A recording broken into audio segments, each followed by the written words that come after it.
तो ऑक्सीकरण अवकरण में क्या समझना है हमको कि ऑक्सीकरण का क्या मतलब है कि जब कोई पदार्थ ऑक्सीजन लेता है और हाइड्रोजन का त्याग करता है तो उसे पदार्थ का ऑक्सीकरण कहते हैं।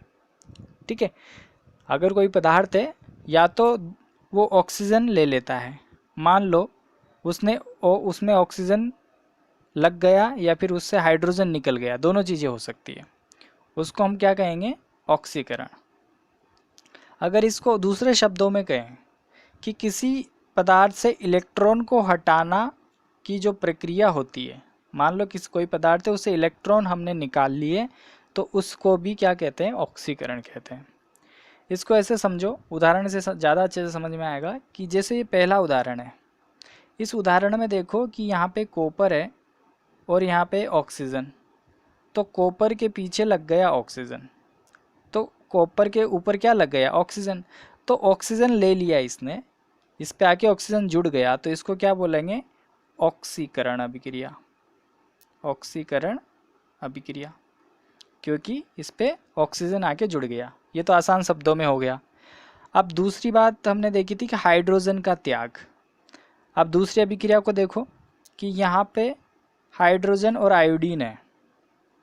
अब यहाँ से हाइड्रोजन आयोडीन से अलग हो जाएगा, तो हाइड्रोजन अलग हो गया और आयोडीन अलग हो गया, तो यहाँ पे हाइड्रोजन निकल गया, हाइड्रोजन का क्या हो गया, त्याग हो गया। हाइड्रोजन निकल गया, इसलिए ये भी क्या है, ऑक्सीकरण है।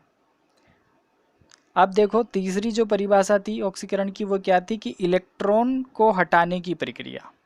जब भी किसी भी पदार्थ से इलेक्ट्रॉन हटता है तो उस पे क्या होता है, उस पे प्लस चार्ज आ जाता है। चार्ज मतलब आवेश। जैसे मान लो ये सोडियम है, ये है सोडियम। सोडियम में भी उदासीन है, इस पे कोई आवेश नहीं है, पर जैसे ही इससे एक इलेक्ट्रॉन निकला तो इसके ऊपर धनात्मक आवेश आ गया, और धनात्मक आवेश आ गया तो इससे इलेक्ट्रॉन निकल गया, और इलेक्ट्रॉन को हटाने की प्रक्रिया क्या होती है, ऑक्सीकरण। तो ये भी क्या है, ऑक्सीकरण का उदाहरण है। तो तीन चीज़ें ध्यान रखनी है, या तो ऑक्सीजन जो है वो जुड़ जाए आके, या फिर हाइड्रोजन का त्याग हो जाए, या फिर इलेक्ट्रॉन निकल जाए। तो इन तीनों चीज़ों को हम देख के क्या कहेंगे कि ये ऑक्सीकरण अभिक्रिया है। अगला है अवकरण या अपचयन। अपचयन इसका जस्ट उल्टा है। कैसे उल्टा है कि यदि कोई पदार्थ हाइड्रोजन लेता है और ऑक्सीजन का त्याग करता है, वहाँ पे क्या था कि ऑक्सीजन को लेता है और हाइड्रोजन का त्याग करता है। यहाँ पे उल्टा है कि हाइड्रोजन को लेता है और ऑक्सीजन को त्याग करता है, उस पदार्थ का अवकरण होता है। या फिर दूसरी तरह की परिभाषा क्या है कि इलेक्ट्रॉन को प्राप्त करना अवकरण कहलाता है, या उसको हम अवकरण कहते हैं। वहाँ पे क्या था कि इलेक्ट्रॉन को त्यागना ऑक्सीकरण था, यहाँ पे इलेक्ट्रॉन को प्राप्त करना अवकरण है। उदाहरण में देखो कि यहाँ पे CuO है और यहाँ पे H2 है। अब यहाँ CuO से O हट के H2 पे चला गया, तो Cu से O हट गया तो Cu, कॉपर अकेला बचा, कॉपर, ये है कॉपर, कॉपर धातु है, और H2 के ऊपर O आके लग गया तो ये क्या बन गया, जल। ठीक है, तो यहाँ पे क्या समझ में आता है कि इसका जो O था वो हट गया, मतलब ऑक्सीजन का त्याग हो गया, तो ऑक्सीजन के त्याग को हमने क्या कहा, अवकरण। तो ये क्या है, अवकरण का उदाहरण हो गया। दूसरा हमने देखा था कि हाइड्रोजन लेता है, मतलब हाइड्रोजन को ग्रहण करेगा, तो यहाँ पे देखो S था, इसने अपने ऊपर हाइड्रोजन ले लिया, हाइड्रोजन था और इसने सल्फर ने अपने ऊपर ले रहा है, तो हाइड्रोजन सल्फाइड बन गया। तो यहाँ पे इसने हाइड्रोजन को ग्रहण कर लिया या हाइड्रोजन अपने ऊपर ले लिया, इसलिए ये कौन सी अभिक्रिया हो गई, ये भी हो गई अवकरण अभिक्रिया, ये भी होगी अवकरण अभिक्रिया। एक परिभाषा में हमने क्या देखा कि इलेक्ट्रॉन प्राप्त करता है तो भी क्या होता है, अवकरण। तो यहाँ पे देखो क्लोरीन है Cl2, इसने 2 इलेक्ट्रॉन प्राप्त कर लिए, तो इस पे जो ऋणात्मक आवेश आ गया, और ऋणात्मक आवेश आ गया क्योंकि क्यों आया ऋणात्मक आवेश, क्योंकि इलेक्ट्रॉन जब प्राप्त करेंगे तो इलेक्ट्रॉन पे ऋणात्मक आवेश होता है, तो वो इलेक्ट्रॉन का आवेश ही उस पदार्थ पे, उस अणु पे आ जाता है। तो इस तरह की अभिक्रिया भी क्या हो गई, अवकरण अभिक्रिया हो गई। ठीक है, तो दोनों एक दूसरे के उल्टे हैं, ऑक्सीकरण और अवकरण। अब हम बात करेंगे रेडॉक्स अभिक्रिया की। रेडॉक्स अभिक्रिया का मतलब क्या है कि यहाँ पे देखो एक शब्द लिखा हुआ है ऑक्सीडेशन और यहाँ पे लिखा हुआ है रिडक्शन। ऑक्सीडेशन को हम हिंदी में कहते हैं ऑक्सीकरण, ऑक्सीकरण। और जो रिडक्शन है इसको हम बोलते हैं अपचयन, ये है अपचयन। तो ऑक्सीकरण और अपचयन जब मिल जाएंगे, जब एक ही साथ ऑक्सीकरण और अपचयन होंगे तो उसको हम बोलेंगे रेडॉक्स।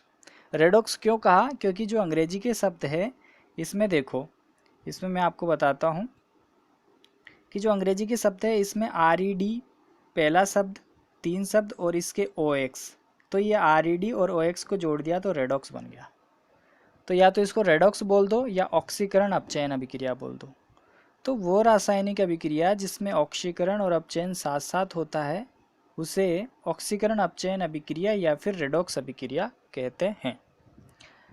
इसको उदाहरण से समझते हैं कि यहाँ पे कॉपर ऑक्साइड है, कॉपर ऑक्साइड जिसके पीछे ऑक्सीजन लगा होता है वो कॉपर ऑक्साइड, कॉपर ऑक्साइड है और यहाँ पे हाइड्रोजन है।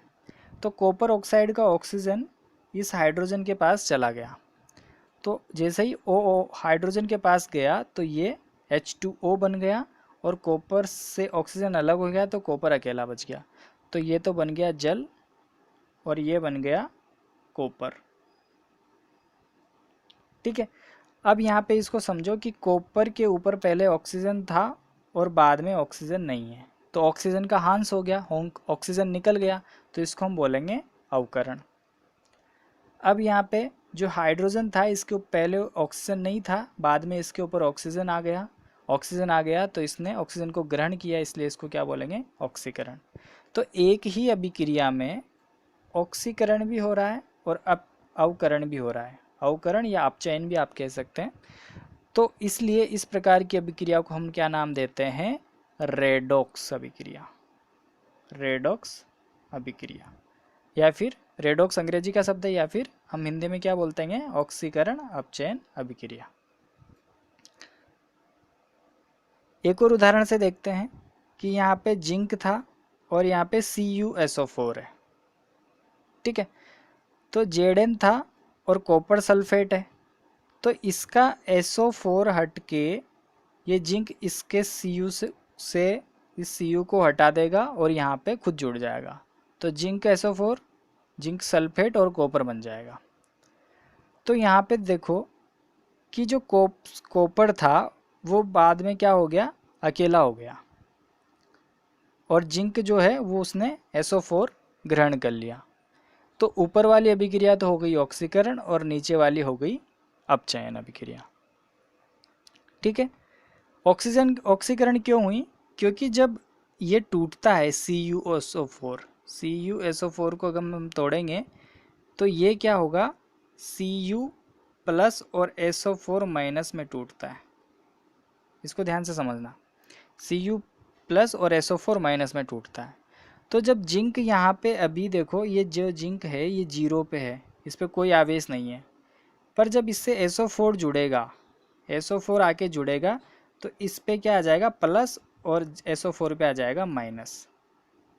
तो इसीलिए इस पे जो धनात्मक आवेश आया, तो धनात्मक आवेश आया तो इसका मतलब क्या हुआ कि इस अभिक्रिया में इसने जो है इलेक्ट्रॉन का त्याग किया है।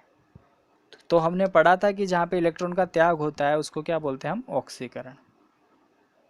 ठीक है, उसी तरह नीचे हो रहा है कि यहाँ पे जब CuSO4 था तो Cu प्लस और SO4 माइनस था। ठीक है, अब ये प्लस से कहाँ हो गया? 0 हो गया। Cu जो है इस पे जो आवेश था वो ख़त्म हो गया। देखो जो बना, यहाँ पे आवेश ख़त्म हो गया है, आवेश ख़त्म हो गया मतलब प्लस था पहले, तो पहले ऑक्सीकरण हो रखा था इसका, बाद में 0 हो गया, तो इसको हम क्या बोलेंगे? अपचयन। ठीक है, अब दूसरा उदाहरण देखते हैं। दूसरे उदाहरण में देखो कि आयरन ऑक्साइड है Fe2O3 और बाद में बन रहा है आयरन, मतलब इसका जो ऑक्सीजन था वो हट गया, ऑक्सीजन चला जाता है तो उसको हम बोलते हैं अपचयन। अब ऑक्सीजन किसके पास गया, CO के पास, कार्बन मोनोऑक्साइड के पास, और इसके बाद जब ऑक्सीजन जाएगा तो CO2 बन जाएगा। पहले एक ऑक्सीजन था, बाद में 2 हो गए, तो इसलिए यहाँ पे ऑक्सीजन में वृद्धि हुई, तो इसको बोलेंगे ऑक्सीकरण। तो जहाँ पे ऑक्सीजन अभिक्रिया में दिख जाता है तो वहाँ पे तो हम कह सकते हैं फटाफट कि इसमें ऑक्सीजन जुड़ा है, इसमें ऑक्सीजन कम हुआ है। पर जब ऐसी अभिक्रिया आती है तो उसमें हमको सोचना पड़ता है। क्या सोचा था हमने कि यहाँ पे Cu प्लस SO4 माइनस है और यहाँ पे जिंक 0 पे है, तो ये SO4 माइनस इसके पास आएगा तो जिंक पे प्लस आ जाएगा, तो प्लस आया तो यहाँ पे ऑक्सीकरण हुआ। या फिर इसको एक और तरीका है समझने वाले को, जो पहली वाली समझ में आपको थोड़ा नहीं आ एक बार में नहीं आती है समझ में, तो मैं दोबारा इस तरह समझा देता हूँ कि जिंक पहले अकेला था। अब इसको ऐसे समझो कि SO4 में ऑक्सीजन भी है ना, SO4 में ऑक्सीजन भी है, तो ये SO4 अपने ऑक्सीजन के साथ इस पर आके जुड़ गया, तो इसका ऑक्सीकरण हो गया। और इसको ऐसे समझ लो कि इसका जो ऑक्सीजन था SO4 के साथ वो हट गया, इसलिए इसको अपचयन कहा। ऐसे भी समझ सकते हैं।